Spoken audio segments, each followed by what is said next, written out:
Waalaikumsalam warahmatullahi wabarakatuh. Warahmatullahi wabarakatuh. Waalaikumsalam warahmatullahi wabarakatuh. Apakah sudah hadir semua? Dicek coba teman-teman kelompoknya.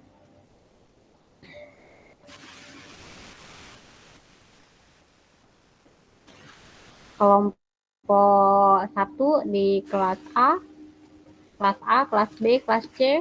Kelompok 1 lengkap nggak anggotanya? Kelompok 1 lengkap, Bu, kelas A. Kelas B?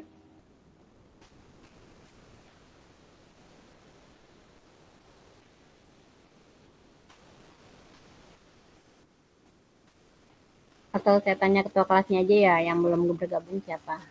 Ketua kelas A itu, siapa ya ketua kelasnya ya?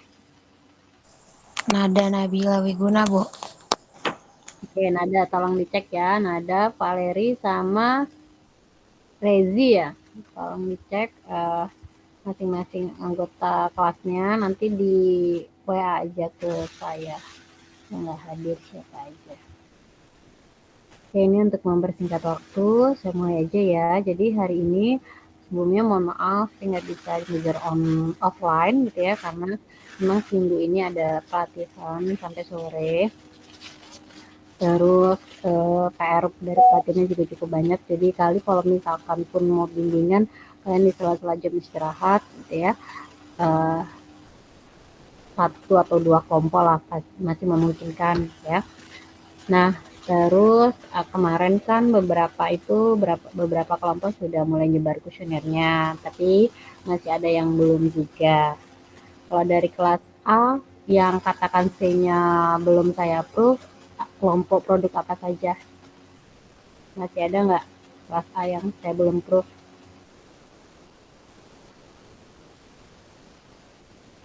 Atau sudah semua?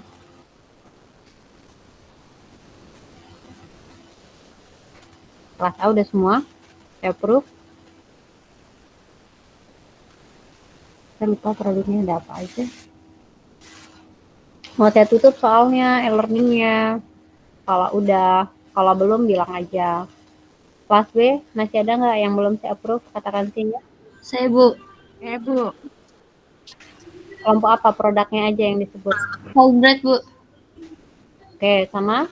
Susu. Oke. Kelas C? Ibu, saya juga belum, Bu. Bu, saya belum juga, Bu. Novana apa Novana? Roti gulung Ayana, Bu. Rabani? Kue sus kering, Bu. Oke. Kelas C? Satu kelompok ya kayaknya ya. Kelas C?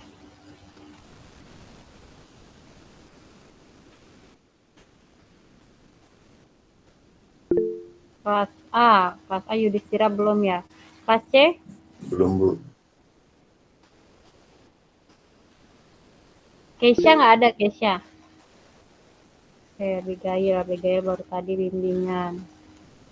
Kelompok Keisha, Adinda, masuk nggak Valeri? Nah, kayaknya, Bu. Oke, berarti kelompok itu nggak hadir ya malam ini ya. Satu pun nggak ada yang datang tuh anggotanya. Keisha, Rafli ya? Iya, Rafli. Rafli hadir, Bu. Dinda juga hadir. Cuman Keisha-nya nggak ada. Udah CACC belum? Kelompok apa ya produknya saya lupa lagi. Makanan Cina itu.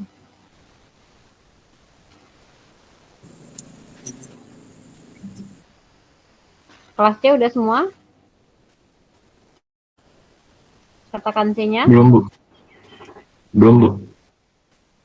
Ya, kelas C ada 1. Kelas B banyak banget sih, masih 4. Ibu, maaf, Bu. Iya, Hijri. Oh, ada suaranya, maaf. Kalau saya udah di ACC Cancel Word-nya tapi masih ada PR, boleh dikumpulin ke learning. Kan kamu yang tabel terakhir belum, ngumpulin di learning sampai tabel terakhir. Berarti besok ya, Bu. Belum. Baik, Bu. Ini pasti banyak banget yang belum ini. Kalian nih.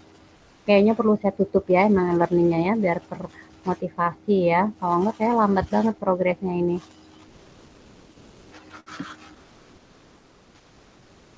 Kenapa yang pada belum itu kenapa? Udah dapat belum respondennya 30 orang? Udah, Bu. Tinggal direkap kan?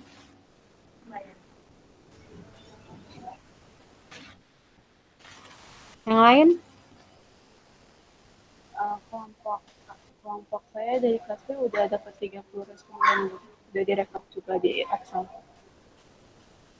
Kelompok Rezi kan udah saya ACC ya? Iya, Bu. Yang belum di ACC aja yang saya tanya tadi ada 4 kelompok yang belum di ACC. Ada SUS, kemudian ada roti gulung. Ada apa lagi tuh? Salbert udah ya. Satu lagi apa ya tadi ya? Susu.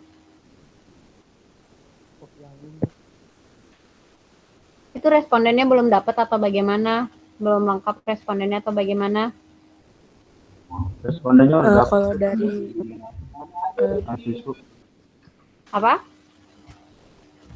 Respondennya udah dapet yang siswa, tinggal bimbingan aja kayak gitu. Oke. Segera ya bimbingannya ya, jangan ditunda-tunda. Novana, iya, Bu. udah dapat respondennya. Udah, Bu.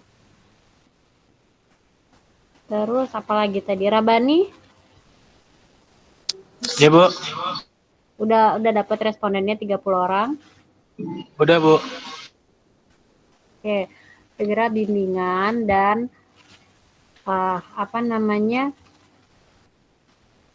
belajar ya sebelum bimbingan. Jadi biar bimbingannya cepat ya. Jadi dipelajarin dulu, kira-kira nanti saya bakal nanya karena kan akan ada ini ya, akan ada penilaian knowledge ya. Setiap kalian bimbingan itu saya kasih nilai itu pengetahuannya. Terus sekarang kita masuk ke materi ya, saya izin share screen. Jadi supaya walaupun saya jelasin secara online, semoga tetap bisa dipahami gitu ya. Minimal di kelompok itu ada perwakilannya yang hadir di malam hari ini gitu ya. Jadi nanti bisa sharing ke temannya yang nggak hadir. Sudah tampil belum? Sudah, Bu. Sudah ini. Oke. Nah, kemarin kan saya sering tanya tuh metode kita apa. Nah, metodenya itu dari proses sampai UTS ini menggunakan PCA. PCA ini fungsinya untuk menentukan konsep dari kemasan. Nah, sebenarnya dalam Kansi sendiri itu ada beberapa metode lain. Jadi nanti yang belum ke saya, PR-nya coba dicari ada metode apa saja. Why kita pakai PCA di momen ini gitu ya. Kalian harus tahu alasannya itu. Kemudian kalian juga harus tahu metode lain tuh keunggulannya apa. Kalau PCA itu apa kayak gitu ya. Jadi nanti saya nggak tahu nih berapa persen dari 3 kelas ini yang dianya preferensi untuk lanjut menjadikan riset di skripsinya ya, tapi ketika kalian riset di skripsi itu kalian harus tahu alasan kalian menggunakan sebuah metode gitu ya. Jadi keputusan itu ada di kalian. Kalau sekarang kan kalian ngikut apa yang saya instruksi gitu ya, pakai metode ini gitu. Tapi nanti kalau kalian membuat skripsi, kalian tuh nggak boleh pakai metode ini lagi, kalian harus explore metode lain. Nah, ketika kalian memutuskan menggunakan metode apa, itu tuh kalian harus tahu alasannya. Ya. Dan biasanya penentuan metode itu dilakukan ketika kita mau membuat proposal penelitian ya. Jadi challenging ya untuk skripsi di bidang pengembangan kemasan atau di bidang visionary ini adalah tidak hanya susah cari data via kuesionernya ya, kan kalian ngerasain nih ya cari datanya seperti itu. Itu juga untuk menentukan metode apa yang harus digunakan, itu nanti harus kalian sendiri yang menentukan ya. Jadi setiap bidang kan saya bilang ada 3 bidang ya, ada yang proses, ada yang pengembangan seperti ini, ada juga yang sistem. Itu tuh setiap bidang tuh ada challenging-nya masing-masing. Kalau yang sistem itu susah cari industrinya biasanya, terus biasanya datanya juga nggak sesuai nih dengan topik yang sudah kita pilih atau kita minati gitu ya. Jadi harus lebih fleksibel, harus paham semua bidang ilmu industri sehingga ketika ada permasalahan apa kita bisa pindah gitu ya, nggak harus saklek di proposal yang sudah kita bikin. Jadi biasanya itu kalian itu nanti berarti bulan apa ya, ini sekarang semester 5 ya. Nah, berarti di semester di tahun lagi ya, itu kalian harus udah punya proposal biasanya. Ya, di bulan-bulan Juni itu semester 6 itu kan ada metodologi penelitian. Itu kalian harus udah bikin proposal penelitian. Itu tuh nggak kerasa banget. Nanti pasti waktu tuh cepet banget gitu ya. Nah, kemudian di kesempatan ini saya hanya mengajarkan untuk penggunaan PCA saja. Di sini kalau dilihat di cover awal ini, slide pertama, di sini kan ada, ini kursor saya gerak nggak? Gerak Ibu. Oke, ini udah di-record belum? Silakan di-record ya, biar mungkin bisa kalian dengarkan lagi gitu ya. Jadi nggak perlu saya jelasin berulang-ulang.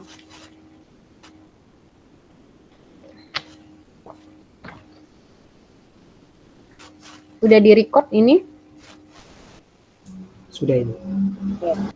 Nah, jadi di sini ada tampilan 2 dimensi dari gambar PCA. Ini adalah hasil running itu nanti seperti ini. Jadi katakan si kalian itu akan menyebar seperti ini. Sebenarnya ini bentuknya nggak warna-warni seperti ini dan nggak berbeda bentuk seperti ini sebenarnya. Tapi kata-kata biasa. Cuman secara sederhananya kata-kata ini seperti mengelompok. Ya. Jadi kalau misalkan dalam tampilan 2 dimensi dianya itu kan kayak nyatu gitu ya. Ini kayak yang biru ketemu merah gitu nyatu. Padahal sebenarnya tampilan 2 dimensi ini bentuknya itu 3 dimensi ruangannya itu. Jadi sebenarnya tampilan itu 3 dimensi. Jadi kata-kata kanji kalian itu akan melayang-melayang di sini loh. Kenapa 3 dimensi? Karena perhatiin ya, saya nggak ada papan tulis nih. Semoga tetap paham. Ini kursor saya bergerak nggak? Bisa Bergerak, Bu. Nah, jadi ini ada sumbu X. Saya baru tahu bisa digaris-garis kayak gini. Ini ada sumbu Y, anggap aja Y lah ya. Ini adalah sumbu Z. Jadi bidangnya itu seperti ini, ada sumbu X, Y, dan Z. Nah, si X ini adalah katakan C, KW. Ya. Terus Y ini adalah sampel, misalnya. Z ini adalah responden.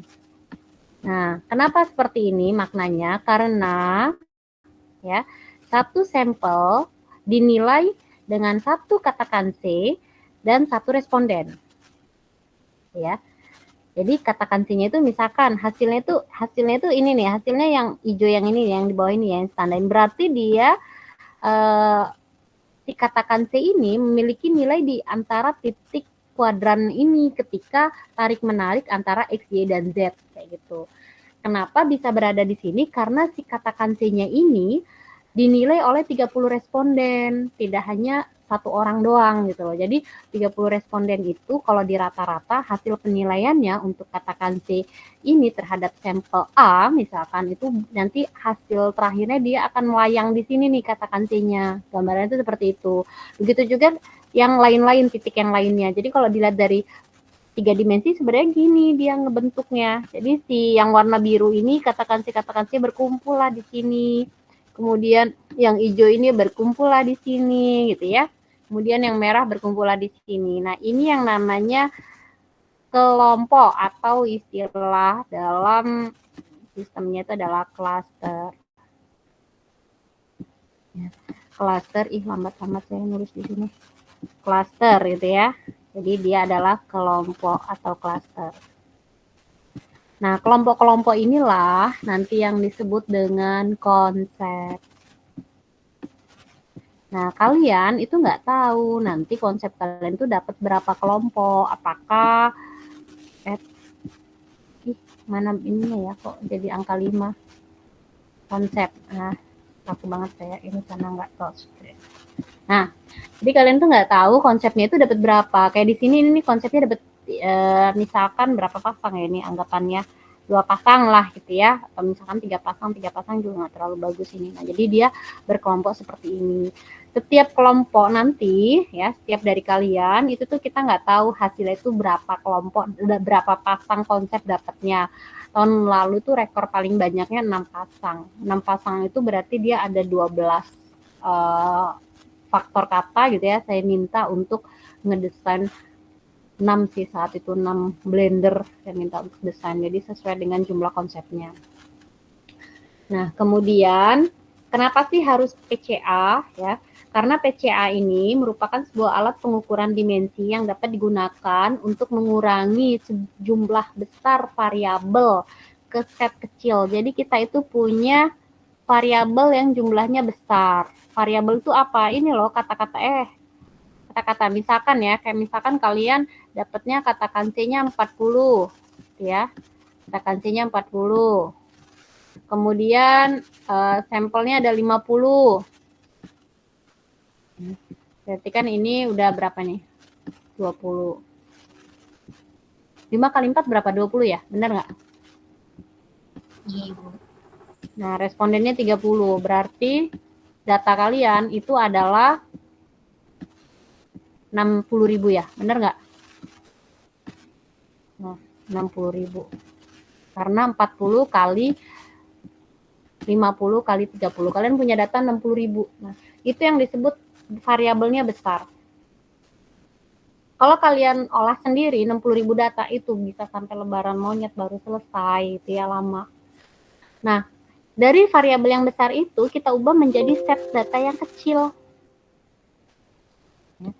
Yang masih berisi sebagian besar informasinya. Jadi informasinya ini masih tidak hilang maknanya. Jadi masih berisi sebagian besar informasi dari set data yang besar ini. Jadi kalian punya 60.000 data. 60.000 data itu nyebar dari sini ya, nyebar saling tarik menarik yang mana di sini jadi 40 katakan sih ya. Sebenarnya ini cuma 40 nanti yang kesebar titik-titiknya. Tapi 40 ini dari rata-rata 60.000 data.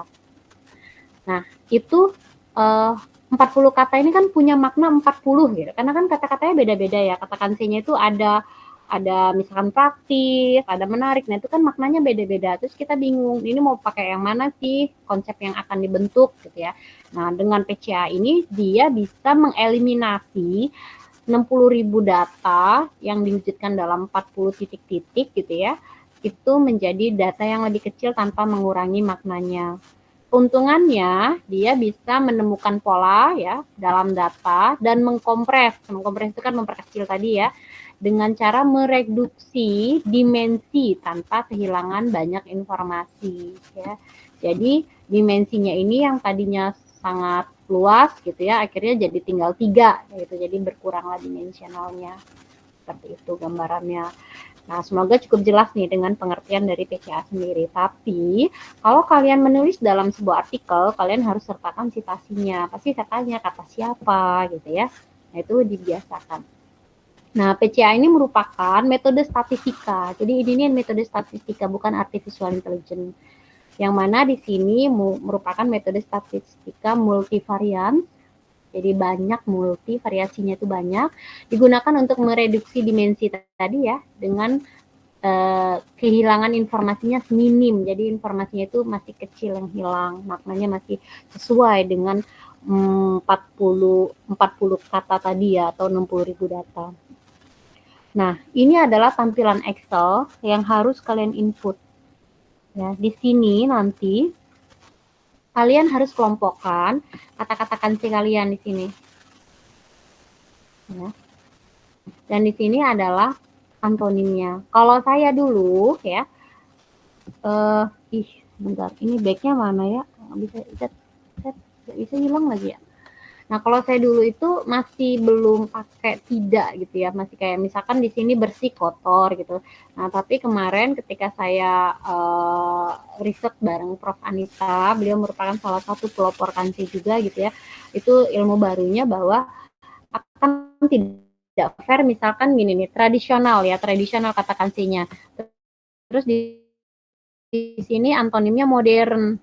Padahal sebenarnya nggak fair ya kita membandingkan apakah kemasan ini tradisional, harusnya kita punya pernyataan dia seberapa tradisional sih, tapi bukan berarti jika dia tradisional dia lawannya harus modern. Jadi tuh bisa aja dia tradisional tapi sebenarnya kemasan ini bukan ke arah tradisional tapi juga bukan ke arah modern kayak gitu. Misalnya dia ke arahnya misalkan mewah kayak gitu kan, itu kan maknanya beda gitu ya. Makanya tradisional tidak akan apple to apple ketika kita dengan modern. Itu riset terbaru itu seperti itu, sehingga antonimnya itu gunakan kata tidak saja, tidak. Kalau bahasa Inggrisnya berarti non atau not atau an gitu ya. Nah, itu malah jauh lebih memudahkan kalian. Nah, kemudian itu tidak mau hilang ya. Terlanjur saya coret lagi. Nah, misalkan di sini ya, saya punya kata klasik di sini sama trendy ya. Nah, di sini ada responden. Nah, ini respondennya saya ambil contoh, saat itu saya respondennya 24 nih. Ya, misalkan. Nah, dari 24 responden, itu responden pertama, misalkan Ani jawab angkanya 3. Kata Ani, ini mendekati klasik nih, sampel A saya, ini sampel A. Ini data di Excel saya, itu ini adalah sheet pertama. Nah, sampel saya itu ada dari A sampai AZ. Nah, jadi saya ada sheet A, B, C, D, E, F, G. Nah, ini sampel-sampel. Kalau dibuka satu-satu Excel-nya muncul seperti ini juga rekapan datanya. Dan ini dulu saya inputnya manual. Saya nggak tahu kalau kalian sekarang punya cara lebih canggih gitu ya. Buat inputnya secara otomatis, is okay. Digunakan saja. Cuman kalau dulu saya manual dan ini lumayan pegel. Nah, ini saya ada 24. Sebenarnya 25 saat itu responden saya, cuma di sini ada yang saya hilangkan. Kenapa? Karena di sini jelek dia ngasih datanya. Ini juga masih banyak yang ini 0000 gitu ya. Jadi kenapa ini 0? Karena dia nggak bisa menilai tipografinya secara jelas. Karena saat itu gambar saya juga kurang jelas gitu ya. Kemudian ada juga kayak harga gitu ya. Harga itu juga dia nggak bisa nilai dengan maksimal ya. Nah, dari sini misalkan katakan C-nya klasik. Di sini saya lawannya masih trendy, harusnya tidak klasik. Klasik si responden A itu jawabnya 3. Kata dia, sampel A saya itu klasik. Terus responden kedua jawabnya 2. Responden ketiga itu tidak berkontribusi apa-apa, tidak ngasih pendapat. Responden keempat itu jawabnya -1. Berarti kan -1 menjauh dari klasik ya, malah mendekati trendy gitu ya. Terus responden kelima 2 dan seterusnya. Ini adalah jawaban-jawabannya. Lalu bagaimana selanjutnya setelah ini dijumlahkan, kita bikin rata-rata ya. Bentar dulu. Saya jadi sebel malah saya coret-coret sendiri gini. Oke. Nah, dijumlahkan di sini saya harus dapat angka positif dan negatifnya. Jadi ngejumlahinnya itu juga nggak bisa otomatis. Bisa sih kalau kalian pakai rumus ya, rumus if kayak gitu tuh bisa. Cuman kalau saya dulu tuh bener-bener manual. Manual tuh artinya 3 saya tambahin 2, saya tambahin 0, saya tambahin 3. Jadi kolom mana yang dia itu positif itu dijumlah, dibagi sama 24 nih. Dibagi sama 24. 24 itu adalah total respondennya. Jadi di sini bukan total ya, average, di sini rata-rata. Ya. Jadi kolom mana saja nih yang ini. Nah, sedangkan angka ini dapatnya 1,42 ya. Nah, sedangkan angka yang minus 0,42 itu saya dapatnya dari, berarti yang kolom ke G saya tambahin kolom ke kolom ke G saya tambahin kolom ke I, saya tambahin kolom ke L. Jadi yang negatif-negatifnya aja yang ditambahin terus dibagi 24. Saya ambil contoh misalkan yang tidak nyaman nih. Tidak nyaman ini cara mencarinya kolom ke D ditambahin kolom ke E, ditambahin kolom ke K, kolom ke L, kolom ke M. Nah, ini kan kolomnya itu akan beda-beda setiap barisnya. Bayang nggak maksud saya? Jadi ketika saya mau mentotal kata klasik, kolom yang saya jumlahkan itu akan beda ketika saya mau menjumlahkan kata nyaman, karena kata nyamannya positifnya nih ada di kolom ke F, kolom ke G, jadi beda. Dulu saya ngerjainnya benar-benar satu-satu, tapi seingat saya cutting kemarin bisa bikin rumus yang dia bisa otomatis narik gitu. Sampai sini dulu ada pertanyaan nggak? Jelas nggak?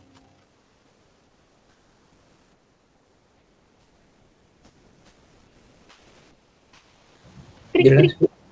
Jelas. Saya kalau ngajar online tuh kayak gini nih, saya nggak paham kalian tuh udah paham apa belum gitu. Jadi di sini katakan sih saya saat itu berapa ya, 30 ya, saya lupa berapa ya katakan sih, 40 katakan sih saya. Berarti di sini ada nomor 1 sampai 40 ya. Antonim saya juga ada 40. Ini untuk sampel A, baru sampel A. Saya kerjakan hal yang sama untuk sampel B, sampel C, sampel D. Jadi benar-benar saat itu saya ngerekap manual. Terus, nah saya dapat ya tadi ya, coba lihat ya, yang positifnya itu 1,42. Ya, positifnya, yang negatifnya min 0,42. Nah, ini saya gabungkan yang positif-positif saja. Jadi di sini itu kalau kalian lihat ada sheet asli gitu ya, sheet asli sama oke gitu ya. Kalau dibuka itu dia kayak gini bentukannya. Jadi ini penggabungan, ini yang warna biru ini tandanya adalah yang positif aja, yang positif rata-rata yang positif. Jadi semuanya sudah saya average-kan gitu ya, kolom-kolom yang jawabannya positif. Oke ya, sampai kemasan A sampai kemasan AZ. Ini dulu sampel saya hanya 27, jadi kalau sampel kalian ada 57 ya sampai apa tuh kode ininya gitu ya. Tahun lalu juga ada yang sampai 80 sampelnya. Nah kemudian di sini trendy gitu ya, ini yang negatifnya nih, negatifnya saya dapatnya sampai minus 0,417 sebenarnya, emang di sini saya buletin minus 0,42 ya, nggak usah bingung ya. Jadi di sini data yang positifnya saya gabungkan menjadi satu kesatuan, mana sih kursor saya? Ini data positifnya ya. Semua katakan si positif, dan di sini adalah data rata-rata negatifnya, semua antonim negatif. Sampai sini bisa dipahami? Paham, Bu. Mau nanya Bu yang slide sebelumnya. Ini? Iya, itu kan tadi Ibu yang bilang untuk totalnya itu berarti kan total yang plusnya itu berarti kan ditambahin aja untuk poin-poin yang plus ya Bu. Nanti itu average-nya tetap Iya, 24 dibagi 24 dari walaupun ada minusnya berarti kan Bu. Iya, Nggak yang kalau total plusnya gitu. Bukan itu average ya, ada nilai minusnya beberapa. Misal kayak ada beberapa doang, berarti tetap dibaginya 24, sebaliknya juga yang minus juga kayak gitu Bu. Betul. Di total 24. Oh, oke. Baik Bu. Jadi dibagi 24 itu jumlah responden ya. Kalau responden kalian 30 ya dibagi 30 gitu ya. Kalau responden kalian 36 ya dibagi 36. Jadi di sini nomor 1 sampai 36 gitu kolomnya. Misal saya ambil contoh, saya mau Heijen ya. Heijen ini berarti kalau positifnya ini kolom D, nih ingat ya, D ya, tambah E, tambah F. Ya, ini bisa saya drag nih, seret, ini ya, set. Nah, kecuali kolom V nggak saya ikutin. Kemudian kolom X, Y, Z nggak saya ikutin, AA, AB gitu. Nah, ini rata-ratanya dibagi 24 dapatnya ini. Sedangkan yang minusnya itu cuman kolom V min 1 ditambah min 2 dibagi 24. Gambarannya ya. Jelas sampai sini? Jelas Bu. Ya, jadi 24-nya itu jumlah responden ya, bukan nanti kalian ikut-ikutan dibagi 24, bukan. Nah, terus kalau sudah, nah kalau di Zoom tuh kayak gini, kumpulkan data kansi positif sama kansi negatif. Ya. Nah, nanti kalau kansi negatif kalian antonimnya berarti di sini tidak aja semua. Nah, ini data saya. Data saya itu total saya kan ada 40 kata kansi, berarti mana sih kursornya kok hilang? Berarti ke bawahnya baris saya itu kursor saya hilang jadi nggak bisa nyoret-nyoret. Nah ini. Oh, warnanya jangan biru, tidak cerah. Nah, saya kan ada 40 kata kanse, berarti ke bawah saya ada 80 nih. Berarti di sini angka 1, sampai 80 data saya banyak kan. Ya, 80. Set. Kalau kalian ada 57 katakan C berarti 114 ke bawahnya. Kalau sampel kalian ada 50 berarti kesininya A sampai sampel ke 50 itu apa kodenya. Ya. Ini datanya sebanyak ini. Terus data sebanyak ini tuh jadi satu Excel gitu ya di halaman terakhirnya. Terus kita ubah dalam bentuk notepad. Nah ini yang harus diperhatikan. Ini kan tampilan Excel ya. Nah ini nggak perlu dikasih nomor. Ingat ya, nggak perlu dikasih nomor. Terus ini juga nggak perlu dikasih kop atasnya. Jadi ini benar-benar yang di ujung. Jadi kalau ini kolom A, ini dia benar-benar yang paling atas di kolom A. Bisa dimengerti nggak? Ini Excel yang paling atas. Ya. Jadi nggak usah dikasih apa-apa. Nah terus kan punya saya ini pakainya koma ya, karena laptop saya pakainya koma. Nah itu nanti setiap laptop tuh karakternya beda-beda. Kadang yang bikin nggak running itu dia nggak ngebaca karena ternyata di Excel kalian itu bukan koma, tapi titik harusnya nulisnya kayak gitu loh. Tapi kalau di laptop saya koma. Terus kalau sudah kita ubah ke notepad. Caranya, nah, tadi filenya, misalkan kalian kasih nama filenya data kansi PCA. Atau kalian kasih nama filenya Novi boleh, misalkan sesuai nama kalian. Dan nama saya misalkan saya kasih Novi boleh. Nah ini di save as ke ini ke CSV dulu, CSV. Ya, jadi kalau kalian buka Excel-nya itu di kontrol save as, terus save as-nya di sini tipenya pilih CSV, delimited ya di sini. Terus kalian save. Nanti dia bentuknya jadi kayak gini. Jadi file Excel kalian tetap ada, tapi kalian punya file CSV. Nah, setelah itu file CSV-nya dibuka. Filenya di-open, dibuka, bentuknya kayak Excel ya. Bentuknya kayak Excel. Terus kalau udah dibuka, kalian save as lagi, kalian ganti namanya, bukan ganti, tambahin namanya. Misalnya tadi namanya Novi ya.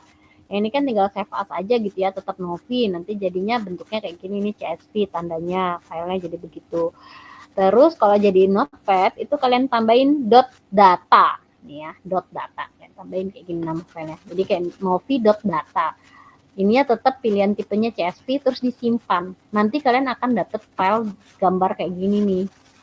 Nah, inilah nanti yang dipanggil sama coding gitu. Makanya kalau misalkan Excel kalian itu baca koma itu adalah titik gitu ya. Jadi harusnya di sini juga pakainya titik, jangan koma gitu ya. Jadi disesuaikan. Kadang nanti nggak kebaca sama codingnya. Nah, terus kalau sudah dapat notepad-nya, ini kalian running dengan R. Nah, diingat-ingat tadi nama filenya apa. Kalau di sini kan saya data kansi PCA. Kalau misalkan nama filenya Novi ya berarti di sini Novi misalkan gitu ya. Nah, ini adalah tampilan notepad. Jadi, file notepad kalian ini, yang bentuknya kayak kalender ini kalau dibuka, kayak gini dianya. Filenya. Tada! Nah, ini yang dibaca sama si coding. Nah, terus yang perlu diperhatikan, ini kan dilihat ya. Saya masih tetap koma. Pemisahnya itu titik koma. Kadang ada yang, kalau di Excel-nya dia titik, pemisahnya adalah koma di sini. Disayangin ya. Pokoknya nanti diperhatikan saja gitu ya. Di laptop kalian tuh stylenya seperti apa. Nah ini untuk yang positif-positif nih dari klasik dan seterusnya. Nah ini yang negatifnya. Jadi ini jadi satu, ini cuman saya ini aja ya. Jadi kalau di scroll ke bawah, ini kan posisi ini saya di atas ya. Posisi ini nih. Scrollan saya, itu kalau saya turunin ke bawah, dia akan berlanjut jadi satu nih. Di bawahnya itu nanti ada yang negatifnya. Nah ini. Angkanya masih sama. Ya, tadi kan yang negatifnya minus 0,42, yang positifnya 1,42. Iya benar ya. Nah, terus kalau sudah, ini adalah softwarenya. Saya lupa kayaknya belum saya kasih di e-learning, nanti malam ini langsung saya kasih. Ini softwarenya, bukan software, codingnya. Nah, codingnya ini harus kalian ubah nama filenya. Karena nama filenya ini mempengaruhi yang dipanggil. Jadi kalau tadi nama filenya Novi, huruf kecil semua ya di sini ditulis Novi yang saya merah-merahin ini yang harus kalian rubah. Sedangkan apapun yang ada di coding ini itu nggak boleh dirubah sedikit pun. Misalkan ini nggak cantik nih ada enter, saya gantilah gitu ya. Kalian naikin itu nggak boleh. Ini kok spasinya kejauhan, kalian rubah-rubah ini nggak boleh sama sekali kalian rubah kecuali yang warna merah ya. Karena saya juga nggak tahu ini baca codingnya gimana. Kalau kalian rubah ada titiknya, kalian hapus aja ya, kurungnya kalian ilangin satu, dia nggak akan kebaca. Itu kata kuncinya ya. Nah, terus yang merah-merah ini yang harus dirubah karena ini nama filenya disesuaikan dengan nama file kalian. Terus yang harus kalian perhatikan adalah ini nih. Ini boleh dirubah. Ya. Ini 2.281 sama yang ini nih. Pemisahnya nih, titik koma. Ya. Nah, di PPT saya ini nggak saya iniin kayaknya tuh, nggak saya notice. Jadi ini nanti kalian ingat-ingat, kalian catat ya, atau nanti dengerin rekamannya lagi. Yang kalian rubah itu adalah di sini kan 2.281 punya saya. Kenapa 81? Karena kata kanse saya itu tadi ada 40 nih. Dia membaca barisnya. Katakan saya itu ada 40, berarti saya 80 nih. Sedangkan kalau katakan si kalian itu ada 60, pokoknya tambahin angka 1 aja. Berarti di sini ada 121. Oke ya. Kalau katakan si kalian ada 30, berarti di sini berapa? 61. 61. 61, benar. Jadi duanya jangan dirubah, yang 81-nya ini aja yang dirubah ya. Disesuaikan katakan sih kali 2 tambah 1. Nah, terus di sini titik koma, karena punya saya tadi pemisahnya adalah titik koma. Aduh, jelek titik koma jadi iya. Titik koma. Nah, kalau kalian misalkan pemisahnya itu adalah koma, yang di sini di notepad kalian, ini kan saya pemisahnya titik koma ya. Kalau di sini titik, biasanya di sini koma, seingat saya lupa. Di sini kalian pakainya koma juga, jangan titik koma. Kalau nggak nanti dia nggak kebaca. Ingat saya tuh itu yang bikin nggak running ya, kecuali sama kalau datanya jelek juga ngaruh gitu ya, ingat saya itu. Nah, tapi kalau misalkan ternyata kalian not luck gitu ya, tidak kurang beruntung gitu ya, ada lagi masalah udah di rumah masih nggak running, harus tetap dicoba. Kadang juga zongnya itu hanya beberapa laptop tertentu yang mau ngerunning gitu. Itu juga nggak tahu nih. Kadang juga punya saya nih ya, kayak misalkan saya udah punya coding ini, saya coba ulang running, itu tuh nggak bisa. Kemarin bisa. Nah, itu makanya kalau sekali udah running, kalian cepet-cepet lah itu simpan hasil runningnya, di copy ke Word, di capture. Karena kadang nasibnya nggak beruntung. Gitu ya. Nah, kalau kalian nanya, Bu, kenapa nggak running? Saya juga nggak punya kapasitas untuk menjawab gitu ya. Jadi silahkan kalian melakukan PDKT dengan anak-anak TIK, anak-anak statistika gitu ya. Siapa tahu bisa membantu jalan hidup kalian.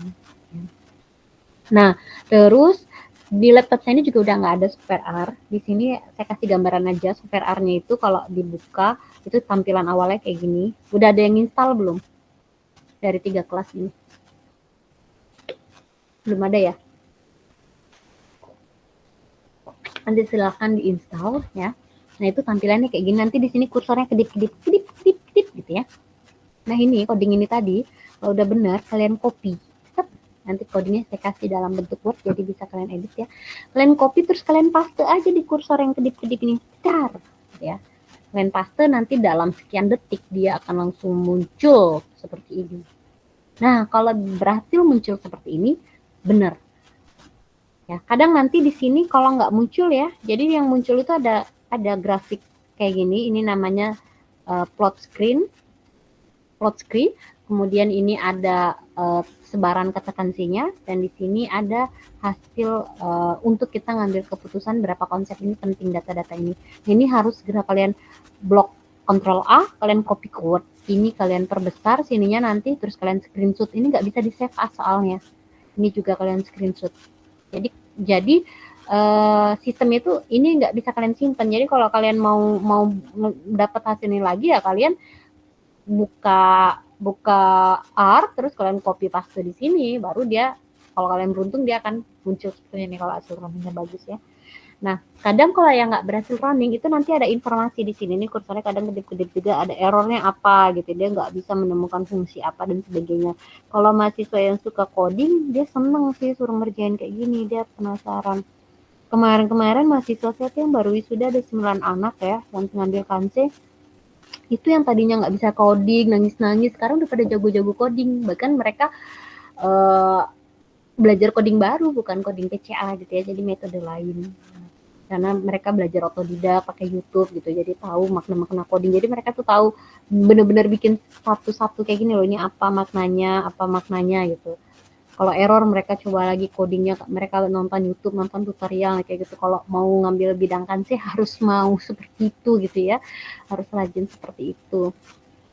Nah ini ya, terus nah ini hasil yang ini, hasil yang pertama ini ya, bagian ini kalau di copy ya atau kalian besarin, biasanya dia nanti ada begininya ya. Ini bisa digeser-geser. Ini ada tiga kasih bare, tiga bar ini bisa digeser-geser, bisa dikecilin, bisa dibesarin. Nah kalau dibesarin yang bagian ini, yang bagian pertama ini, itu hasilnya seperti ini.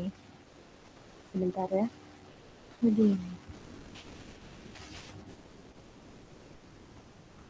Nah hasilnya seperti ini. Nah ini dia tadi kan ini ya 80 tambah 1. Kenapa tambah 1 variabelnya? Karena di sini ada ketambahan kolom ini loh, dia ngebaca.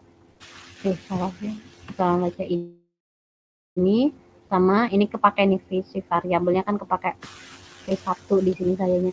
Nah, ini V-nya itu saya sampai V28. Kenapa? Karena sampel saya 27, jadi saya nanti dapatnya V-nya sampai 28. Kenapa? Satunya tambahan variabel 1 untuk kolom dikatakan C-nya gitu ya.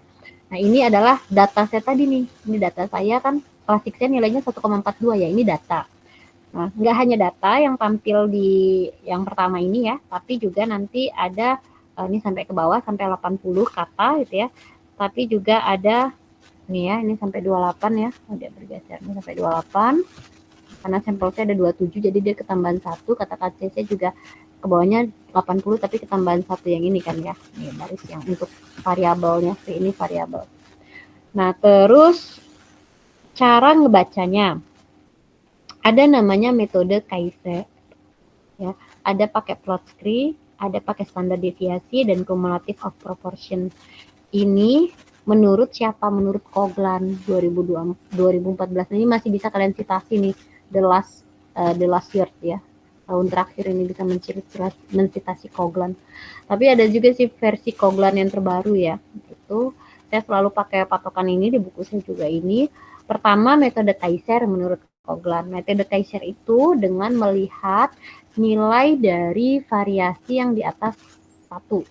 Jadi dari datanya itu di copy itu kan kelihatan. Terus dengan standar deviasi. Standar deviasi dia bilang semakin besar standar deviasinya ya, maka semakin bagus. Jadi cari yang besar, ini yang lebih dari 1. Saya biasa senangnya ngeliat nilai varian. Kemudian pakai cumulative proportion. Cumulative proportion di sini artinya kita memilih jumlah konsep itu berdasarkan cumulative proportionnya yang lebih dari 80%. Kenapa? Karena komponen ini dianggap cukup baik menjelaskan informasi yang terkandung di dalam dataset tadi. Ya. Kalau plot script itu grafik yang ini nih, grafik ini. Jadi dilihat dari kecuraman atau pelandaiannya. Jadi ada 4 cara untuk menilai kita sebenarnya dapat berapa konsep. Kalian boleh gunakan 2 atau 3 lah, minimal 2 lah. Misalkan saya mau ambilnya pakai ini sama ini atau 3, saya senangnya 3 biasanya. Biasanya saya pakai itu pakai varian, standar deviasi, sama kumulatif. Yang saya jelasin. Kalau plot script ini bisa juga, cuman kadang agak ambigu karena dia ngeliat dari kelandaiannya. Sekarang bingung. Kalau 3 konsep kayaknya juga nggak terlalu landai gitu ya. Nah ini kalau di copy ya yang tadi ya, hasil yang ini yang pertama ini tadi, yang ini ya, hasil yang ini ya, ini hasil yang ini, itu kalau di copy awalnya kan nanti muncul data dulu nih kayak gini ya, muncul datanya, terus setelah data itu dia akan muncul seperti ini nih hasil kopiannya. Jadi ada standar deviasi ya, ada proporsi, ada cumulative proportion. Ini digunakan untuk melihat berapa konsepsi yang kepilih. Nah, ini dilihat, ini ada PC1, PC itu principal komponen atau komponen utama pertama, sampai PC27. Kenapa? Karena sampel saya ada 27. Ya. Jadi, PC1 sampai PC27 saya lihat. Saya harus milih berapa sih PC yang terpilih. Berapa sih komponen utama PC itu principal komponen atau komponen utama yang kepilih. Gimana cara melihatnya? Saya lihat dari hasil standar deviasi yang lebih dari 1. Yang lebih dari 1 itu ada PC1 dan PC2 yang tadi varian ya. Nah, sedangkan yang di PC3 dan seterusnya itu sudah 0, di bawah 1, berarti dia nggak kepilih dan seterusnya. Ya. Kemudian kumulatif proportionnya. Kumulatif proportionnya itu PC1 dan PC2 itu sudah mencapai, ini kumulatif kan total ya, sudah mencapai 89. Artinya di sini, ya Allah. Artinya di sini, ketika saya hanya menggunakan PC1, itu tuh cuma 79,94. Padahal kata Koglan tadi, yang bagus itu kalau 80%. Artinya 80% ini, saya kan punya data tadi 60.000 ya data saya misalkan. Nah, 60.000 data saya itu 100%. Ya. Terus, saya kompres data itu menjadi dataset yang lebih kecil. Ternyata kalau di sini saya dapat 2 konsep ya, yang kepilih PC1 sama PC2. 2 konsep ini itu maknanya adalah memberikan informasi sudah mencapai 89% dari 100%-nya. Makanya di sini sampai ke PC27 itu udah 100% nih ya, 100. Gitu. Tapi saya nggak perlu gunakan semuanya. Kenapa? Capek-capek, banyak banget konsep saya. Saya cukup fokus 2 karena 2 saja itu sudah lebih dari 80, udah oke. Kalau baru 1 tuh baru 79,94. Kalau 2 itu jadi 89. Kenapa? Karena PC keduanya itu nilainya adalah 0,09. Ya, jadi 0,799 ditambah 0,095 itu hasilnya 89,46 atau 0,2, berarti informasi yang bisa diberikan dari data saya yang terpilih 2 PC ini adalah 89,5% dari total 100%. Cukup tinggi kan ya, dari atas 80. Oke ya. Nah, jadi yang harus diperhatikan di sini tuh nanti ada standar deviasi sama proporsi sama kumulatif proportionnya ya, itu yang kita pilih. Oh, ini saya salah lagi ya. Ini bisa juga sih. Bisa tuh milik. Ini standar deviasinya, pilih yang besar. Variasinya lihatnya yang di sini, saya salah. Jadi di sini ada nanti hasil kalian kalau running itu ada ini nih. Ini standar dev saja, ini standar dev pangkat 2. Nah, standar dev pangkat 2 ini yang namanya variasi. Jadi variasinya pilih yang lebih dari 1. Ini kan benar kan sama PC1, PC2. Lainnya di bawah 1. Nah, ini pakai variasi, saya biasa sukanya, terus pakai standar deviasinya besar, kemudian pakai kumulatif proportion ya. Nah, ini ternyata PC1 saja itu sudah 79. Sedangkan kalau saya tambahin sama PC2 jadi 89,47 ya. Ini cara kita nentuin konsep. Nanti kalau kalian running itu tuh bisa beda-beda setiap orang. Ada yang kepilih 3 PC, ada yang 4 PC. Nah, kemarin tuh ada yang 6 PC, banyak banget ya. Lalu setelah ini apa Bu? Setelah ini kan tadi ini baru hasil running yang bar pertama ya, yang kita kulik ya datanya. Terus kita ambil ini nih, diperbesar. Kalau udah diperbesar ini, hasilnya itu seperti ini. Nah, jadi kata kansi saya itu ada 80 tadi, antonim dan kata kansi itu nyebar ke sini nih. Terus diperhatikan di sini saya punya 0. Sini juga ada 0. Nah, terus saya ada positif dan negatif karena saya pakainya semantik ya. Di sini juga ada negatif dan positif. Terus di sini saya ambil sumbunya. Berarti saya sumbu 0 saya di sini nih. Ya kan? Nah, karena saya ada 2 PC, berarti di sini kan dilihat ya PC 1 nih. Ini PC 1, ini PC 2. Karena saya ada 2 PC, berarti saya punya 2 pasang konsep. Nah, kata Koglan itu di bukunya itu carilah kata-kata yang paling ujung atau yang paling jauh dari sumbu pusatnya. Sehingga yang saya ambil itu di daerah sini kata-katanya sama daerah sini. Jadi saya pakai garis yang nanti ngegarisinnya ini manual sih. Ini yang agak minusnya agak subjektivitasnya masih ada di sini nih. Kemudian yang PC2 saya ini kan PC1 yang horizontal ini ya, horizontal ini PC1, PC2 saya itu yang ke arah vertikal. Set. Nah, berarti saya ambil daerah sini. Nah, ini kan sebenarnya data saya agak jelek juga nih, nggak terlalu banyak kata menyebar. Nah, terus yang PC kalau saya ada 3 PC, berarti saya tarik lagi nih ke sini. Set, gitu ya. Kalau saya ada 4 PC, saya tarik lagi nih ke sini. Mana? Tarik lagi nih ke sini gitu. Jelek banget. Nah, dicoret-coret. Semoga paham ya. Nah, cuman intinya itu. Jadi diambil yang ujung-ujungnya. Nah, kalau kalian ngeliat jurnal tuh kan kayak gitu ya. Kadang mahasiswanya ngebulet-buletin kayak gitu. Nah, ini kan pada kosong-kosong ya. Nah, saya 2 PC. Nah, ini ya. Jadi ini kata-katanya ada general, standar, common, not different, simple. Nah, ini saya ke expert panelis. Ini apa ya maknanya konsep seperti ini? Oh, konsepnya standar. Jadi boleh saya ambil salah satu kata-kata saya di sini boleh. Atau muncul kata baru juga boleh. Misalkan ya, kumpulan katanya dia bilangnya gini, gold, itu gold karakteristik sih. Misalkan apa ya? Material juga karakteristik, misalkan full color gitu ya, full color, terus mudah dibawa, unik gitu ya, atau eye catching kata dia kayak gitu ya, terus misalkan praktis kayak gitu ya. Nah, itu bisa disimpulkan menjadi menarik kayak gitu, misalkan bisa gitu, atau misalkan di situ disimpulkan jadi modern juga bisa. Nah, kayak ini saya simpulkan menjadi standar ya, atau umum lah, biasa aja gitu. Ini kata-kata kancinya ini ya. Kemudian yang lawannya itu jadi atraktif karena di sini ada praktis, protection gitu ya, fungsional kalau diperhatikannya. Ini adalah atraktif gitu ya, aman gitu. Nah, terus yang di atasnya ini ada trendy, yang bawahnya ada klasik. Nah, nanti si konsepnya ini dia berupa kata sifat. Atau kesimpulan dari kumpulan-kumpulan kata kancing yang ada berkelompok di ujung-ujungnya ini gitu ya.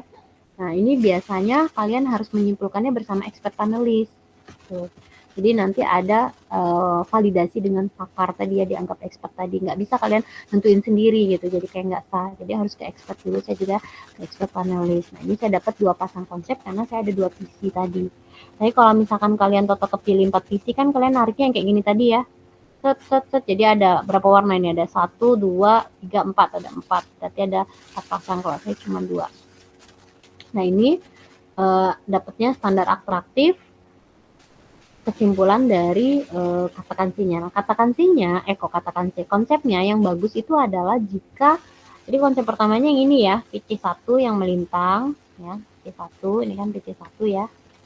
Terus konsep keduanya yang PC2 yang vertikal. Nah, konsep yang bagus itu jika dia berlawanan kata-kata yang mengumpulnya. Gitu. Jadi di sini standar, atraktif itu kan berlawanan ya, trendy, klasik gitu ya. Nah, terus ini memang agak uniknya adalah dari sebarannya ini, karena kan ini tadi 2 dimensi ya. Jadi yang masuk ke kuadran negatif ini dia maknanya sebenarnya konsep yang positif gitu kalau kita lihat ya. Sedangkan yang di kuadran positif ini adalah konsep yang negatifnya. Jadi si atraktifnya ini atau kata-kata ansis itu nyebarnya itu di sebelah sini, antonimnya itu di sebelah sini gitu. Kayak biasa aja, itu kan antonim gitu ya. Nah, kemudian ini dapat 2 pasang konsep standar atraktif, trendy, klasik. Nah, ini sudah cukup mewakili sumbu positif dan negatif. Itu yang bagusnya tuh seperti itu konsepnya. Tapi kalau kalian misalkan dapat konsepnya di sini modern atraktif gitu. Nah, ini kan berarti nggak berlawanan ya. Padahal harusnya kalau dalam pola dalam pola PCA itu dia antara sumbu positif dan negatif itu saling bertolak belakang, harusnya kayak gitu. Tapi kalau misalkan kalian sebelah sininya dapatnya modern, di sini atraktif, kan dua-duanya bagus ya. Nah, itu kalau data kalian jelek itu nanti sebaran kata-kata yang di sini itu tuh nggak konsisten tadi. Contohnya nggak konsisten itu misalkan kayak tadi ya, saya punya produk sampel A, saya bertanya ke 2 responden. Responden pertama bilangnya sampel A itu menarik ya, responden kedua tidak menarik kayak gitu. Nah, atau misalkan yang responden pertama itu praktis, responden 2 tidak praktis. Jadi yang satu ngasih nilai 3, yang satu ngasih nilai -3, kan bertolak belakang gitu. Kita jadi bingung sebenarnya sampel A saya ini mewakili kesan apa sih gitu ya, emosional apa sih, karena setiap orang kok jawabnya beda-beda. Nah, itu yang bikin data kalian biasanya nggak bagus ya, karena jawabannya tidak konsisten. Ini untuk PCA ada pertanyaan sampai sini.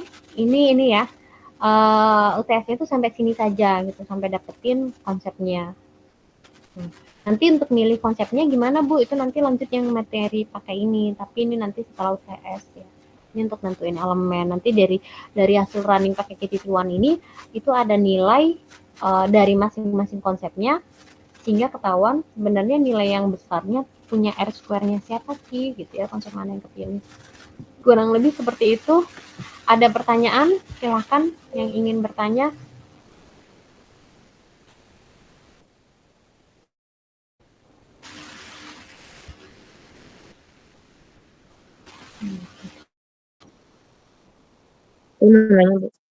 Silakan jika ada yang ingin bertanya. Cukup jelas? Boleh. Mau tanya apa anakku? Nah, itu Bu, tadi yang hasilnya positif kan itu sebenarnya datanya nggak bagus. Itu kita harus ngulang dari awal juga atau emang udah mentok kayak gitu aja Bu? Kalau misal nanti Mentok. hasilnya positif. Mentok itu. Kalau kalian ngulang nanti nggak beres-beres. Mentok, tapi ya jadinya nggak optimal juga ya di penilaian saya. Makanya dalam pengambilan datanya itu harus serius. Gitu. Karena banyak kejadian tahun lalu juga ada yang begitu gitu, jelek hasilnya. Tapi ada juga kelompok yang bagus. Karena dia, kalau saya tanya, dia banyaknya pakainya interview gitu ya, terus datanya juga bagus, orang jawabnya serius. Tapi kalau kalian misalkan buru-buru nyebar kuesionernya gitu, apalagi kan udah ngerasain ya kuesionernya cukup banyak dan melelahkan gitu ya, nah itu nanti hasilnya jadi nggak maksimal gitu. Kayak misalkan kalau saya dulu kan benar-benar nyebarnya ini ya, benar-benar ke orang yang loyal terhadap produk itu, yang pertama atau jaringnya. Terus yang kedua, kebanyakan saya wawancara gitu ya, karena zaman dulu kan belum ada Giform, belum ada teknologi Question Pro dan lain-lain, itu belum ada. Nah, jadi data saya sejelek-jelek itu masih ngeplot gitu loh, masih dapat makna yang lumayan cukup bisa diterima gitu. Tapi ada juga yang nanti kalian akan ngalamin sendiri, kok gini ya, ini apa gitu. Nah, semoga aja yang angkatan ini kan udah saya pisah ya antara desain karakteristik sama emosional. Nah itu semoga aja bisa jauh lebih better lah ya, karena lebih banyak adjektifnya itu kan, kata sifatnya. Kalau kemarin tuh juga kan masih nyampur sama desain karakteristik, jadi ada misalkan ketemunya dia gini nih, kumpulan katanya dari sederhananya ya, dari craft tapi elegan kayak gitu, ada kata elegan juga di situ, ada elegan, ada craft kayak gitu ini misalkan, atau dari daun pisang tapi elegan kayak gitu kan, jadi kayak nggak nyambung ya, elegan sendiri atau mewah kayak gitu kan, jadi agak susah gitu implementasinya. Karena kalau dari craft, daun pisang gitu-gitu itu kan sifatnya lebih ke natural, tradisional, lebih ke arah sana. Ada lagi pertanyaan yang lain? Ibu, saya mau tanya, kalau misalnya data itu dinilai bagus, berarti kalau respondennya melihat sampel kita tuh sama halnya gitu ya Bu. Kayak misalkan dia bilang menarik di sini 3, terus yang lain juga bilang menarik gitu, datanya bagus ya. Konsisten sih. Contohnya ya tadi ya, misalkan kemasan praktis kan bisa dinilai ya. Kadang kalau yang kayak menarik tadi emang agak susah karena semua orang tuh punya preferensinya gitu ya. Nah tapi kayak misalkan praktis gitu kan, praktis itu kan bisa dinilai. Kemasan-kemasan kecil memang gampang dibawa, gampang dibuka gitu ya. Nah itu orang harusnya cenderung ngasih nilai praktis dong. Tapi kok tiba-tiba ada yang dianya ngasih nilainya bertolak banget kayak gitu. Nah itu juga yang bikin bingung kali ya si codingnya gitu juga. Saya sebenarnya ini kan sifatnya tuh kayak ini yang kayak sering saya ajarkan, bahwa ada inputan data, terus di situ ada proses black box yang kita nggak tahu apa prosesnya, tiba-tiba jadi output gitu. Nah prosesnya ini saya juga kurang memahami itu gitu ya, kurang memahami ini ngapain ya, ini gimana ya cara membentuk 3 dimensi tadi, ada kalau di awal saya kan ada warna-warna beda gitu ya. Itu ya sistem itu tadi yang ngebacanya, yang menyimpulkannya kayak gitu. Tanpa ada urun tangan kita gitu. Kita itu hanya kayak fasilitator yang ngasih data ke sebuah mesin, mesinnya yang berbicara. Itulah yang disebut namanya sifat pengambilan keputusan itu kuantitatif atau objektif. Karena pengambilan keputusan itu bukan maunya kalian gitu loh. Bukan pinginnya kalian, tapi benar-benar data yang bicara. Saya dari awal ketika riset kansi saya tuh nggak tahu kata kansi saya nanti dapatnya berapa ya, sampel saya dapatnya berapa, nggak bisa saya atur kayak gitu ya. Terus juga saya tuh dapat berapa konsep itu tuh nggak tahu gitu. Termasuk ketika sudah dapat konsep saya tuh nggak tahu konsep saya yang kepilih mana gitu. Tapi kalau data kalian itu baik, itu tuh dia akan inline mood gitu loh. Artinya ternyata konsep saya dapatnya udah bertentangan nih. Satunya standar biasa aja, satunya menarik, kan bertentangan. Karena nanti secara logika si Koglan tuh bilang memang ada sumbu positif dan negatif gitu ya. Yang mana dia sumbu positif itu menyatakan keywordnya, sumbu negatifnya menyatakan antonimnya gitu. Jadi yang bagus tuh antonim akan berkumpul bersama antonim, dikatakan C berkumpul dengan katakan C. Secara logika kayak gitu ya. Nah, terus yang kedua, ternyata ketika saya lanjut ke metode PTT1 selanjutnya, ternyata yang kepilih itu juga konsep yang bagus gitu loh dari data kuantitatif R-square-nya. Jadi saya juga di awal nggak tahu yang kepilih itu trendy klasik atau atraktif standar ya. Nah, ternyata yang kepilih atraktif standar. Kemudian yang saya, karena itu udah jelas atraktif sama standar, kan nggak mungkin saya bikin kemasan yang standar-standar aja gitu. Sehingga di PTT1-nya saya ngambil arah yang dianya ke pola atraktif. Nah, jadi saya bisa mengklaim dengan jelas bahwa case saya untuk kemasan asinan yang sekarang yang biasa aja, yang jadul, norak segala macam gitu ya, yang sederhana itu diwujudkan dengan emosional konsumen dan dapatnya adalah kemasan yang menarik gitu. Menarik yang mempunyai daya tarik lebih baik kan ya. Karena kan ujungnya itu biasanya gitu ya, kata menarik tuh paling powerful lah gitu ya. Ada produk elegan tapi belum tentu menarik gitu misalkan. Nah, tapi kalau menarik itu kan bisa ke semua kelas ya. Orang menengah ke bawah, menengah ke atas, dia punya preferensi menarik gitu kan. Tapi kalau elegan kan untuk mengisi orang-orang menengah ke atas saja misalkan kayak gitu.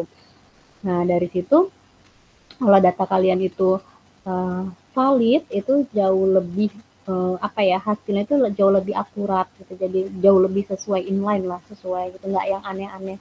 Sejauh ini seperti itu sih ya dari memang ketika case-nya sedang tugas itu tuh susah dikontrol karena kan kalian kayak cuman tuh ini pemenuhan tugas saja, terus kalian ngerjainnya buru-buru gitu ya, terus juga bareng-bareng kan pasti ini ya kalau misalkan satu kelompok tuh ritmenya nggak bagus kerjanya ya udah asal-asalan aja karena hanya ke backup oleh satu orang atau dua orang gitu ya, terus itu juga ngerjainnya mungkin sampai ngedumel dan sebagainya karena ada rekannya nggak kontribusi, nah akhirnya kan nggak maksimal. Tapi pengalaman saya ketika mahasiswa-mahasiswa saya itu riset kan saya dengan serius dari penelitian dia atau kemarin saya juga melakukan, saya kan always ya dari awal di PNJ itu penelitian saya, dosen kan harus meneliti juga ya, penelitian saya yang saya ajukan hibahnya itu selalu kanting dan sejauh ini nggak ada masalah dan biasanya penelitian saya kan bareng mahasiswa gitu ya, kadang penelitian mahasiswa gabung sama penelitian saya gitu ya, terus nanti kita sharing gitu ya, misalkan ditambahin datanya atau ditambahin metodenya, nah itu jadi sebuah luaran yang berbeda gitu kan ya. Nah itu sejauh ini sih nggak ada yang terlalu aneh-aneh signifikan pun nggak gitu, karena ketika riset kan datanya beneran serius yang dikerjakan gitu, yang dicari, yang diamati gitu ya, benar-benar valid. Nah ada pertanyaan lagi? Ibu, saya mau tanya, Bu. Boleh. Kan kelompok saya sudah buat kuesioner semantik ya, Bu. Itu apakah Bu bimbingan secara langsung atau boleh via WhatsApp aja ya, Bu? Via WhatsApp Untuk boleh loh. Kalau kuesioner tunjukin via WhatsApp boleh. Kalau nggak kasih videonya gitu ya, lagi nge-record. Nggak harus. baik, Bu. Ada lagi? Bu. Oke. Ada yang sudah selesai semantiknya, sudah dapat respondennya 30 orang. Kalau udah silakan bisa langsung di input ya datanya ya. Input datanya diubah ke CSV, diubah ke Notepad, Terus malam ini saya coba uploadin ya coding segala macam, terus nanti bisa coba-coba install, coba-coba running kalau datanya udah siap. Sama kasih PPT-nya juga di e-learning ya, biar kalian bisa ikuti. Ada lagi pertanyaan? Maaf, saya mau tanya lagi. Kalau misalkan untuk PC yang sampai 1 itu bisa lebih dari 6 atau enggak ya, Bu? Gimana maksudnya? Tadi PC Ibu dapat 2 ya, Bu. Semisalnya PC-nya angkanya di 1 itu ada banyak, PC-nya beberapa ada banyak, itu lebih dari 6 bisa atau cuma sampai 6 ya, Bu, batasnya? Apanya yang sampai 6? Batasannya. Kan kalau PC itu di atas 1 kepilih ya, Bu ya? Iya, oh di atas 1 kepilih, iya. Nah, kalau yang kemarin, angkatan kemarin itu ada 6 PC yang kepilih karena ada 6 yang di atas angka 1 si variannya. Jadi varian yang di PC ke-7 tuh udah 0, tapi PC ke-6 tuh masih 1, gitu. Jadi dia kepilihnya 6 PC. Jadi dia ngegarisnya tuh 6 kali garis gitu, serong ke sini, serong ke sini, serong ke atas, serong vertikal, sampai saya juga bingung sendiri nih mana lagi yang mau digaris gitu ya. Ada kadang satu konsep tuh cuma 2 kata. Gitu. Ada kadang cuma 1 kata itu lebih aneh lagi tuh. 1 kata apa yang mau disimpulin gitu ya. Misalkan contohnya katanya itu apa ya? Itu tuh agak susah sih waktu itu. Atau 2 kata ternyata 2 katanya tuh dua-duanya tuh saling bertolak gitu. Terus kita kayak bingung sendiri ini konsep apa kira yang kebentuk kayak gitu. Banyak kejadian kayak gitu sih, tapi nggak semua. Ada juga kelompok yang bagus hasilnya, konsepnya bagus, jelas kayak gitu kan. Jadi pikirnya tuh nentuinnya ya dari nilai-nilainya itu tadi pikirnya. Dan juga masih belum kebayang sih berapa sisi ya. Nasibnya gimana ya? Kayaknya banyak-banyak berdoa aja, semoga dimudahkan ya prosesnya gitu. Karena memang ngelewatin project PBL PPK ini unpredictable gitu ya. Dari awal kalian nggak tahu, nggak bisa kalian ngatur sampel kalian. Saya mau segini aja lah. Tapi tahun ini masih saya agak mes juga sih. Banyak katakan saya yang dapatnya 30 gitu ya. Ada beberapa kelompok yang bulat 30. Tahun lalu tuh jarang banget bisa dapat 30. Apalagi tahun lalu itu belum dipisah antara desain karakteristik sama KW emosional. Jadi banyak banget katakan sih, mereka pada banyak. Ada lagi jelas sampai sini? Ibu, saya izin tanya. Setelah kita running data itu nanti perlu bimbingan lagi sama Ibu atau langsung kumpulin data, kumpulin aja di e-learning gitu? Bimbingan. Jadi harus bimbingan dulu, kalian narik garisnya bener apa enggak. Terus kalau sudah bimbingan sama saya, kalian cari expert analis untuk nyimpulin katakansinya, nyimpulin konsepnya. Terus kalau udah ke expert analis baru ke saya lagi, baru saya ACC. Baik Ibu, terima kasih. Ada lagi? Tanya. Jadi kalau kalian kelamaan masih lama prosesnya gitu ya. Sebenarnya targetnya paling terlambat itu awal November tuh submit jurnal penelitian. Karena kan harusnya kalau tahun lalu itu hitungnya pas ya. Memang saya akui tahun ini saya agak sering ini ya, banyak banget jobnya, jadi kurang maksimal juga. Kalau tahun lalu ritmenya masih pas, jadi pas UTS itu udah running, udah pada running. Udah saya ambil nilai running ya. Yang running saya dikasih langsung dapat nilai gitu kan ya. Dan udah selesai draft papernya sampai kesimpulan. Kalau zaman dulu itu UTS. Pas jadwal UTS. Nah ini kan kalian agak terlambat ya. Makanya tetap kita upayakan kejar. Karena apa? Karena masih ada proses untuk UASnya. Kalian masih harus ngambil data sekali lagi. Kalian harus bimbingan sama expert juga buat analisis morfologi. Terus kalian juga harus bikin mock-up-nya ya, mock-up blendernya. Terus kalian juga harus masih bikin video dokumenter sama jurnal baru lagi. Jadi kalau UASnya nanti tuh jurnal itu mulai dari awal lagi, bikin latar belakang baru lagi, beda dengan latar belakang yang sekarang kalian udah susun. Terus metodenya juga beda, flowchart-nya beda, hasilnya beda, gitu. Tahap-tahapannya itu beda.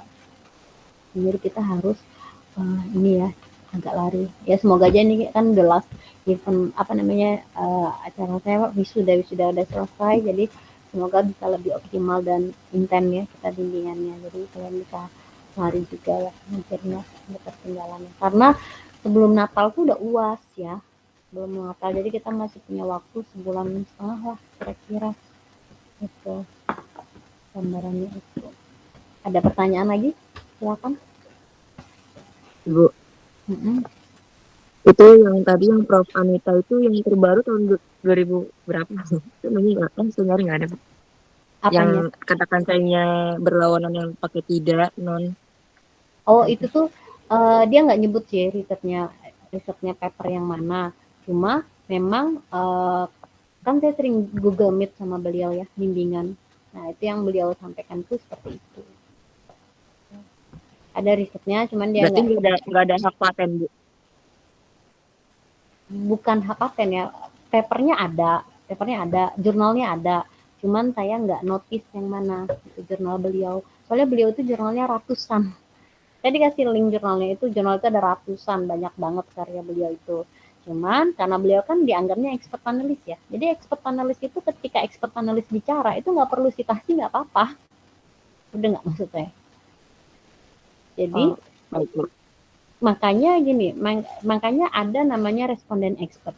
Responden expert yang orang dianggap expert itu ada klasifikasi tertentunya. Jadi apapun yang diklaim seorang expert itu bisa langsung kita ambil tanpa perlu kita mensitasi gitu. Nah, itu bedanya expert sama kalian misalkan cuma bertanya ke orang biasa atau orang awam atau responden biasa, itu beda.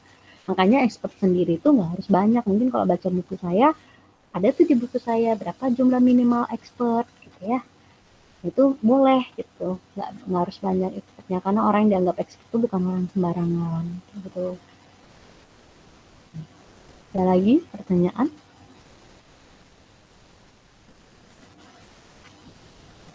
Minggu ini bisa bimbingan latar belakang jurnal gitu. Bisa di jam-jam istirahat ya. Di jam-jam istirahat. Jam setengah 1 sampai jam 1 dah. Kali 1 sampai 2 aja saya batasi ya. Karena saya jam 1 biasanya udah masuk kelas lagi. Karena saya lagi di karantina juga ini. Kalau nggak sorenya jam 5 sampai jam 6. Kalau saya nggak jadwal jemput anak saya bisa. Tadi sama si Hijri ya tadi ya, sampai setengah 7 saya sampai rumah. Kalau misalkan paper, saya lebih prefer langsung. Tapi kalau misalkan kalian cuma mau tanya, data saya udah bener belum? Apa saya udah running belum? Boleh lah online atau Gimit gini boleh ya, Gimit per kelompok gitu, kelompok mana yang mau sharing boleh gitu ya, saya spare waktu. Nah ini juga padat banget jadwal saya ya, itu juga besok tuh Sabtu Minggu tuh, Jumat Sabtu Minggu tuh ada workshop kurikulum juga kan, semua dosen di TGP ya. Gitu. Makanya ini saya paksain kelas malam, karena kalau nggak saya kasih, misalkan saya undur tuh ya, besok aja malam Rabu, itu nanti kalian makin lambat lagi ritmenya, padahal yang harus kalian kerjakan tuh banyak gitu. Apalagi yang katakan saya belum saya approve. Bayangin. Kapan kalian mau nyebar kuesioner? Kuesioner kalian kalau nggak sebar-sebar, kapan kalian mau input data? Data kalian sebanyak itu nggak diinput, kapan kalian mau mulai running? Ya kan? Jadi makin numpuk kerjaan itu dicicil, diurai. Kayak ini dari sini juga saya, artinya gini loh, kayaknya sibuk ya, nggak bisa powerful, intens ngebimbing kalian gitu karena waktu saya padat juga. Tapi nggak semua kelompok kok yang ibaratnya tertinggal gitu. Saya masih perhatiin masih ada kelompok yang ritmenya udah masih bagus, dianya disiplin, dianya progres tepat waktu. Nah, yang saya nilai itu seperti itu ya. Ibarat kata kita tuh lagi main Hunger Game tuh. Nggak semua orang berkompeten. Dalam proses ini yang berkompeten yang bertahan kayak gitu. Kalau kalian males-malesan, kalian ogah-ogahan gitu ya, setengah hati ya, saya juga ngasih nilainya juga males gitu kan, ibaratnya kan seperti itu ya. Jadi ya kalian dapat seadanya. Nah disinilah proses bagaimana mental kalian terbentuk, bagaimana kalian bisa bekerja profesional, bagaimana kalian bisa bekerja di bawah tekanan, bagaimana kalian integritas, kemudian tanggung jawab dan sebagainya itu tuh bentuk di sini. Karena ada juga yang saya perhatikan, ini mahasiswa sebenarnya bagus tahu saya, tapi dia dapat kelompok dan ketika bekerja dalam tim itu malah jadi jelek hasilnya kayak gitu ya. Kelompok dia tuh malah jadi hancur. Nah, itu juga berarti kan ada proses soft skill-nya ya dari kegiatan PBL ini, nggak hanya sekedar apa ya udahlah cuman pemenuhan PBL, enggak, sebenarnya dari proses yang tertatih-tatih inilah yang kaliannya nanti akan tercipta mental lahir, ibarat kata kalian tuh masih apa ya kayak baru menetas dan menjadi orang baru gitu. Itu sih yang saya perhatikan ya dari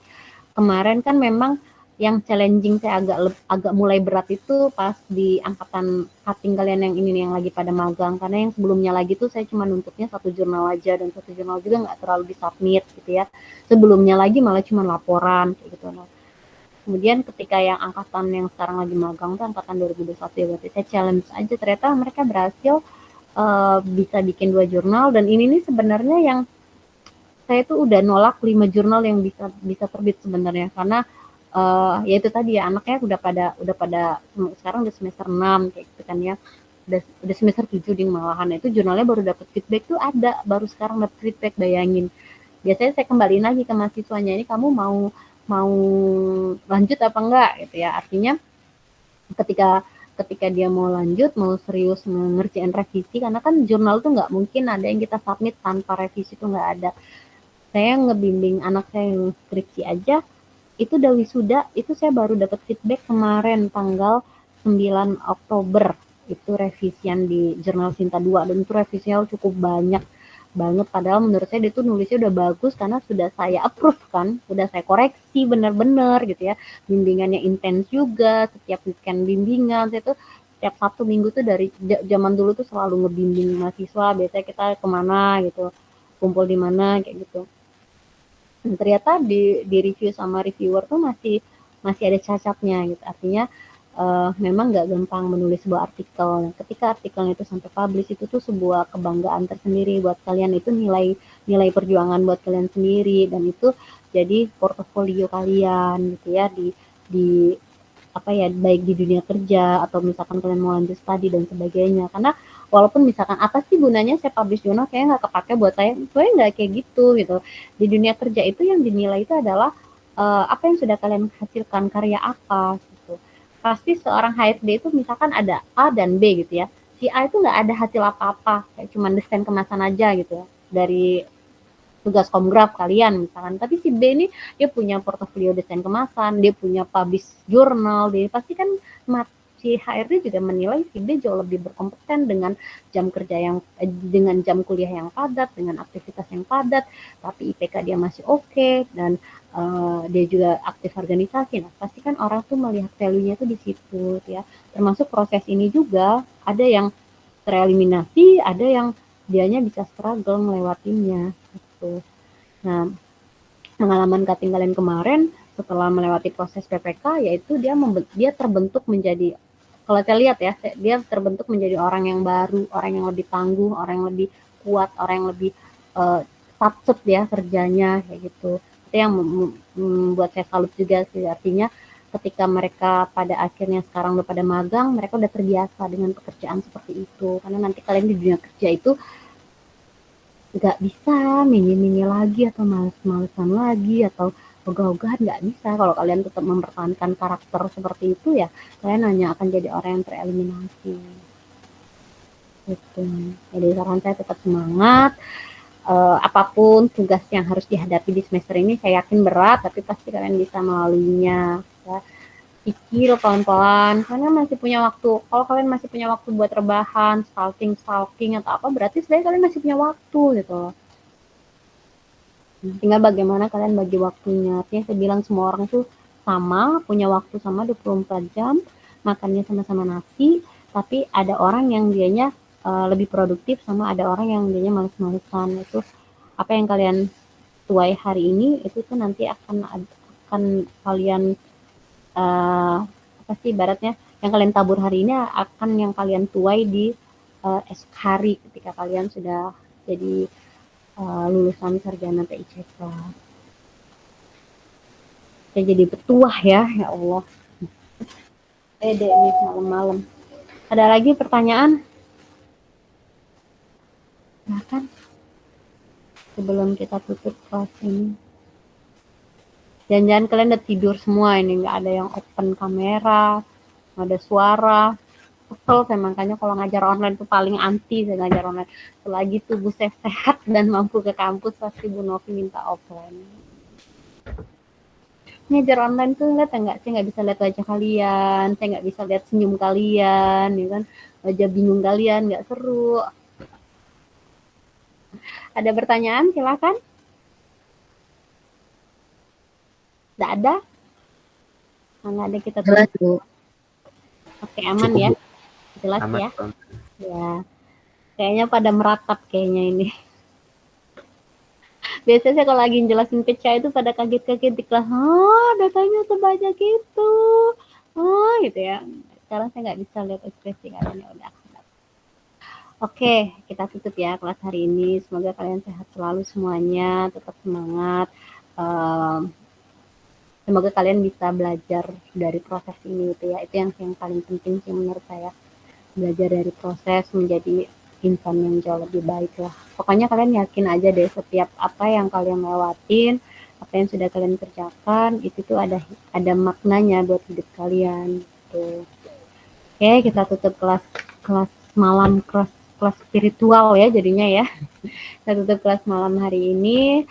Selamat beristirahat. Assalamualaikum warahmatullahi wabarakatuh. Makasih ya, Bu. Waalaikumsalam. Terima kasih ya, Bu. Banyak, Bu. Hati-hati, Bu. Terima kasih, Bu. Mohon maaf lahir batin.